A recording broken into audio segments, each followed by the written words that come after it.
Байкасаңар элечектери башкача. Бул башка аймактыкы, бул түндүк аймагына тиешелүү. Бул сүрөттө дагы ошол түндүк аймагынын элечеги. Мен элечегиме окшоштуруп атасыңар. Көрүп атасыңар кыздар? Демек, монтип тосуп алыңар. Кандай турайт? Көлдө, ысык көлдө Кыдыр аке деген аке болгон, уккансыңар акелер жөнүндө. Ошол Кыдыр акенин келиндери Кыдыр аке бугуусунан болгон, мынакей элечектерин байкасаңар, могул жерде жыгым деп коет, мынакей менин элечегимде. Анан ушул элечектин оролушун көрсөтүп беребиз, эгер силер кааласаңар, көрөбүз. Мынакей мында тарыхый сүрөттөр, бул чүйдүн элечектери. Бул болсо Шейин Карасаевдин аялы, Айша Карасаева, Кыргызстанда эң биринчи актриса. Бул элечеги ошол учурдагы Луфра элечеги, мынакей түндүк элечеги. Бул сүрөттөр, кийинки сүрөттөрдү байкасаңар, булар гос архив, фото, документтер гос архивинен алынган. Булар Совет мезгили, баягы соғыш бүткөндөн кийинки 60-70-жылдардагы эмелердин кийген элечеги. Элечек кайсы учурда жок болуп кеткен, кандай деп ойлойсуңар? Совет учурунда деп ким айтты? Мынакей кыздар, азаматсыңар. Советтер Союзу орногондон кийин толук колхоздоштугуу башталган. Анан элечекти кийип жүргөн да кыргыздарчы. Илгери жолук салынып жүрүү уят болду. Муну бизге апалар айтып беришти да. Жолук салынган кишилерди кемсинтишкен. Анан кичинекей чүпүрөгү болсо да, жолук болсо дагы мындай элечекке окшоштурганга аракет кылышты. Анан Советтер Союзу орнуп, колхоздоштуруу башталган, элдер талаага чыгып, көчмөн кыргыз эли жерге отурупташкан, бир орундарга отурупташып жашоо кыла баштаган дагы ошондо. Анан Совет бийлиги билесиңер кандай тарбия беришкен элдерге. Эски нерселер, анан байманатчылык деп ушул нерселерди жоготууга аракет кылышканда, бул тескери нерсе болгон ал учурда. Анан ушул бизде бир Кочкорлук апа айтып берди. Ошол чоң энеси айтып беришкен. Баягы эмеге келип, баягы чогулуш кылып, Советтер Союзу учурунда жаңы колхоздоштуруу башталганда, чогулушка келиндер келет элечектери менен, анан бирөөнүн элечегин жандырып, бул болгон окуяда ошону 4 чарчы кылып айрып, анан келиндерди ыйлаган боюнча салындырып туруп анан үйлөрүнө жетирген экен да, үйгө ыйлап келген ошол чарчы жол салынып алыпчы. Бул колхоздоштуруу болгон, элдер иштеген, ылайыктуу кийим кечек болгон дагы жаштардын баардыгы жолукка өтүшкөн. Ошол себептен баягы мындай түшүнүк бар биздин арабыздачы азыр айрыкча улуу поколение 50-60-40 жаштагы эжелер айтышат да, ой муну байбиче кийиш керек деп. Бул Советтер Союзунун бизге берген элечекке кылган таасири да. Ошол учурда нак сактаган эле үйдөгү билинекин көнүп калган улуу апалар кийишкен дагы элдердин түшүнүгүндө бул байбиче кийет экен, эне гана кийет экен, чоң эне кийет экен деген түшүнүк калган. Ал чындыгында болсо бул жаш келиндер турмушка чыккандан баштап кийген. Мынакей Бегайдын элечеги оролуп бүттү. Мына канча убакыт өттү? 15 мүнөткө жеткен жок э? Ооба, мына 7 мүнөт деп атат кыздар. Бат эле оролду, себеби бул керекти. Майда кылып тизбейт да. Оңой эле чалып, оңой Бегай кел тур. Сен мындай кыздардын арасын басып баарына көрсөтүп коесуң. Оор бекен да. Билесиңер эмне деп аталып эле? Студенттер. Жолук демедечилер болду. Унутуп калдык, айтып коелачы. Кыздар, бул эми бул түштүккө тиешелүү гана. Бегай, мондай ортого чейин баспак эле. Азыктары ошондой эле айтылат.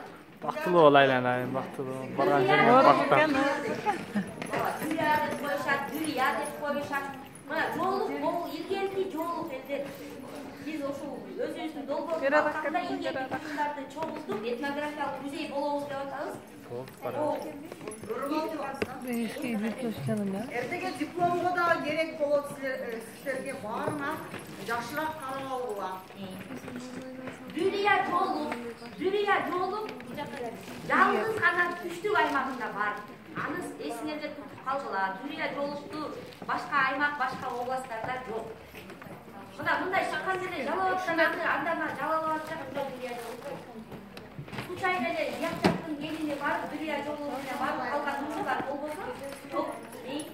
Мына азыр убакыт кетти, канчаны орун ошону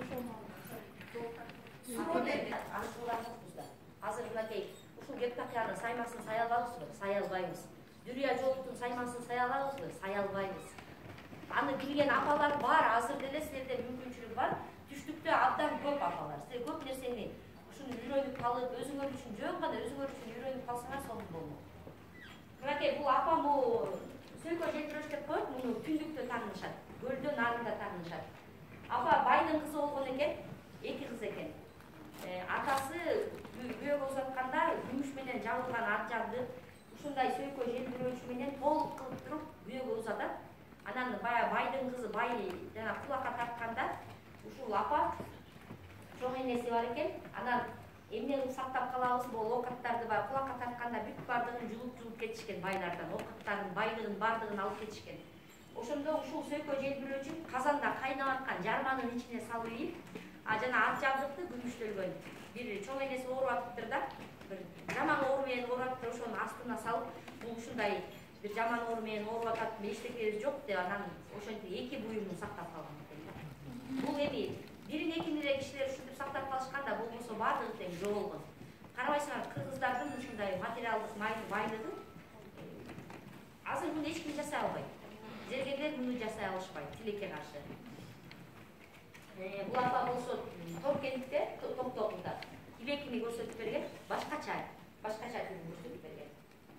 Анан биз ушу этерден издедик да, эски элечек сакталганбы десек, элечек сакталган эмес.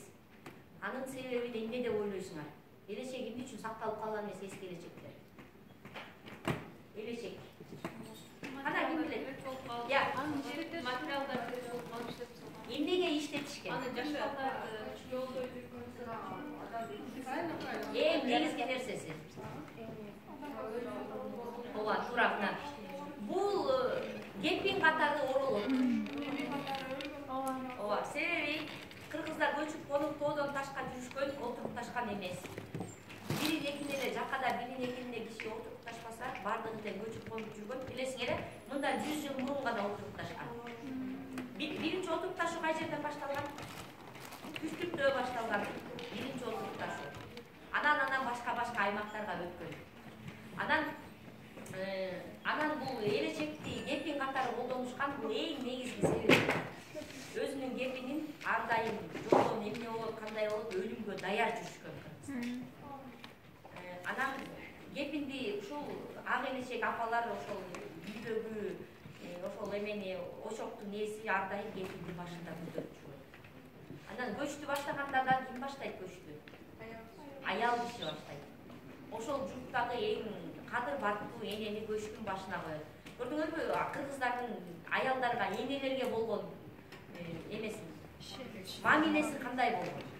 Ушуну силер эч качан эстен чыгарбашыңар керек. Анан эмне үчүн илгер келечектер калбаган себеби, баягы көз өткөндө 90дон өтүп жашы улгайган кыйын апалар мисалы үчүн ырым кылып элечекти дагы бөлүштүрүп кетишкен, ырым кылышкан. Билесиңер, кыргыздарда ырым-жырымдар көп эмеспи? Ушул жашы улгайган адамдардыкын ырым кылып бөлүшкөн. Мынакей нарындан көрсөтүп берген апанын элечеги. Анан жанагы кептакыя. Кептакыя ар бир үйдө болгон. Биз ошол 2013-жылы Мургапка бардык, Тажикстанга.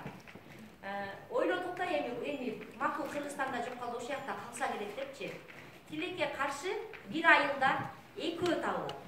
Ашып баратса 3 табылат. Алардагы турмуштун айынан балдар окуш керек. Алардын жашоосун билесиңер, аябай оор. Биз аны соксонун жашап атабыз. Окуу балдарым окусун, мынтели деп бүгүнкү окаттын айынан арга жоктон кептакыялардын бардыгы сатылып кеткен. Аны ким алды? Аны биздин музейлер алганга мүмкүнчүлүгү жок. Бирин экине эле, мисалы үчүн, бул жерде Сулайман тоо комплексинде сонун кептакыялар бар. Аябай жакшы коллекция Ошто музейде жайгашкан, ошону барып сөзсүз көрүп алгыла. Эң сонун кептакыялар. Көпчүлүгү кайка кетти, чет өлкөгө кетти, музейлерге кетти. 5-6 эле киши иштейт ашып баратса. Анан кыргыздын ошол нукура илгерки жоголуп кеткен, колдонулбай калган окаттарын кайрадан жандандыралы деп иш кылып атабыз. Анан эң негизгиден биринчи кийимден баштап, боз үй, колдонгон буюм кечелерибиз деп ушул көчмөнүн долбоорунун алкагында азыр биз Бишкек шаарында атайын окутууларды өткөзөбүз, келишет, бизден окушат, өздөрүнө калуучулар кийим кийишет, илгерки окаттарды чогултушат, анан жайлоого барып 1 жумадан жашап келебиз. бир айга кетебиз, бир жума деп төрткө бөлүп алып, жайлоого барып илгеркидей болуп жашайбыз. Азыркы долбоорубуздун аты ушул. Фейсбуктан бизди көрсөңөр, мындайларды коюп подписка кылып коюңуз. Инстаграмда дагы барбыз. Ошол бул кыскача биз дүйнө.